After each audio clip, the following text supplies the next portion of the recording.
Welcome to today's lecture of Introduction to Manufacturing. Today we're going to talk about electrical. As you know, electricity can be very complicated, and in manufacturing, electricity can be very, very complicated, much less what we know in our everyday lives. So we're going to keep it really basic today. Electrical in manufacturing can be very complex, very tedious, and very complex. So we're going to start off by understanding some electrical terms that should help you with understanding the basics of electrical systems. In order to understand electricity, you have to understand what current is. Current is a flow of electrons through wires or conductors and components. Factors that can affect current are power source, the length of the conductor, the diameter of the cord, types of conducting materials, and the current demand for the load. Resistance reduces the number of electrons flowing through the load.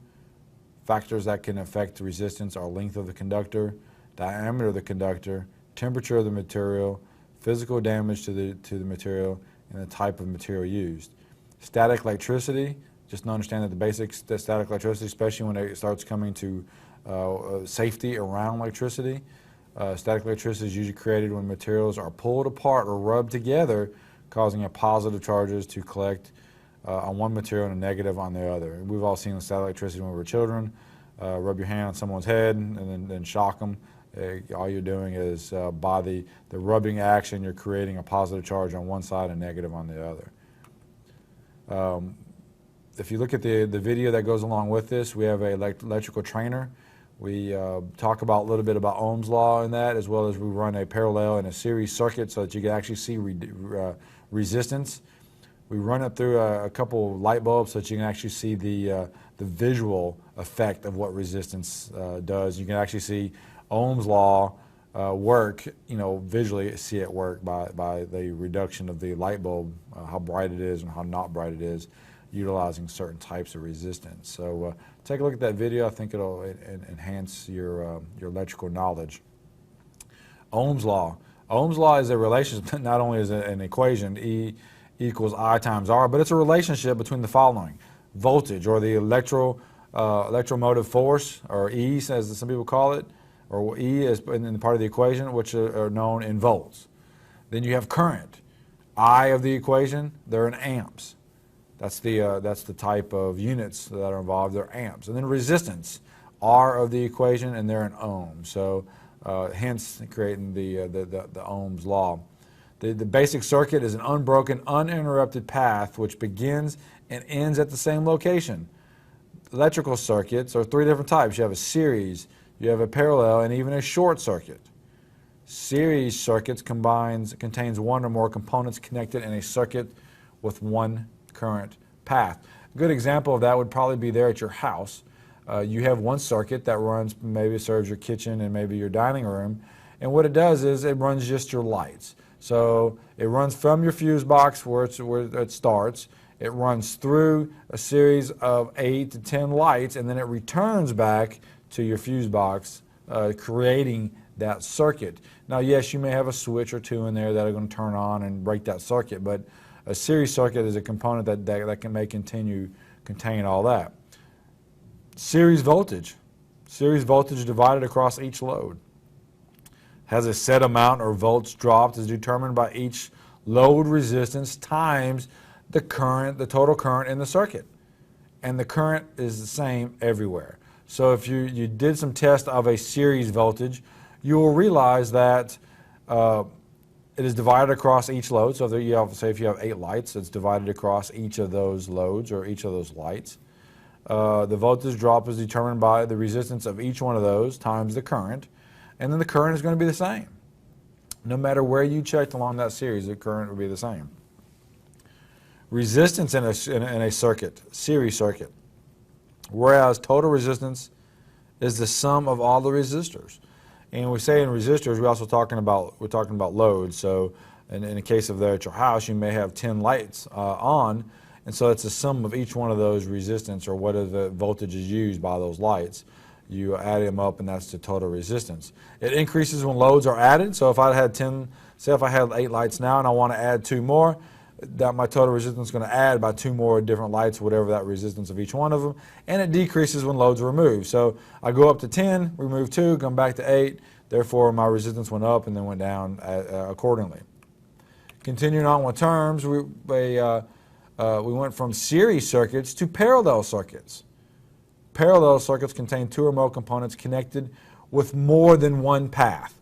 Remember the last time that had a path that left your circuit box through a series of lights and then back to the box. This time you may come from your box to a component where it splits off that component. One leg goes and hits 3 or 4 lights, the other leg goes and hits 3 or 4 lights, and they both make their way back to the starting point. They both may have switches on them. So therefore what you have is you now have a parallel circuit. Current in a parallel circuit has total current equals the sum of the current through all loads. Total current increases as loads are added. Current decreases as loads are removed. Total voltage is the same through all loads. Total resistance is less than the smallest resistance value. And then total resistance decreases as loads are added. And then total resistance increases as loads are removed. Kind of the exact opposite of a series. If you want to see a visual of that, check out the attached slide, the attached video. You will be able to see in a series how it works, and then in a parallel system how it works as well. Of course, we're dealing with electricity, so we want to make sure one thing. Electricity, understand electrical safety. Things can happen working around electricity that you don't necessarily mean mainly because of your body is a conductor. Low voltage does not mean low hazard either. Low voltage can be very dangerous. Just because you see something else low voltage, don't take it lightly. It can do damage and it can hurt. Electrical shock can cause indirect or even secondary injuries. The secondary injuries are, I'll give you an example. You decide to put Christmas lights at your house up. You climb up a ladder, and for some reason it's plugged in, and you go to maybe staple it to the side of your house or attach it to a building or a tree or some sort. The electric shock jumps out and gets you. Well, the electric shock hurt, but falling off that ladder is what's going to hurt even more. That's the secondary injuries involved with electric shock, because you're not always working in a nice stable location when you're dealing with electricity. To prevent injuries or death, use proper wiring and connectors. Check switches and insulation before using any of them. Use 3-prong plugs any chance that you get. Inspect power cords and extensions. And always disconnect the cord by the plug. Don't just reach down there and grab the cord and give it a jerk. Make sure you reach down there toward the plug. The plug's made there for a reason. Plug it from there. It's the most stable and the strongest part of the cord. Equipment grounding. Equipment grounding is one of the most underutilized or underused safety mechanism that there is. Equipment grounding are actual physical connectings to the earth for non-current carrying metal parts. And make sure that if electric does get out of its place, it properly goes to the earth ground for it doesn't get out. 2 things: it doesn't hurt human beings or the people who are working around them. Also doesn't mess up equipment that are on the system as well. Static grounding are connections between a piece of equipment and the earth for purpose of draining off static electricity. In some locations, you may be asked as you enter a manufacturing room that you touch a certain piece of metal, or maybe that when you walk up to a piece of equipment, you have the vest or a garment that you're wearing is actually connected to something that actually reduces the static electricity or automatically grounds it, therefore draining off any type of static electricity that you may have walking in the room, especially in a drier climate, so they create static electricity a little easier. System groundings are points in electrical current connected to the earth or connected to a ground. They help the system keep the electricity in its place. So therefore, if you didn't have a ground, electricity may be able to meander out of its location and do damage. And then, of course, maintenance grounding utilized to create a safe workplace. So if you decided that your job is to be a maintenance technician on a certain piece of equipment, you may walk out there and you may ground that piece of equipment down to earth or to a temporary ground and make sure that all the power is removed before you actually start working on it.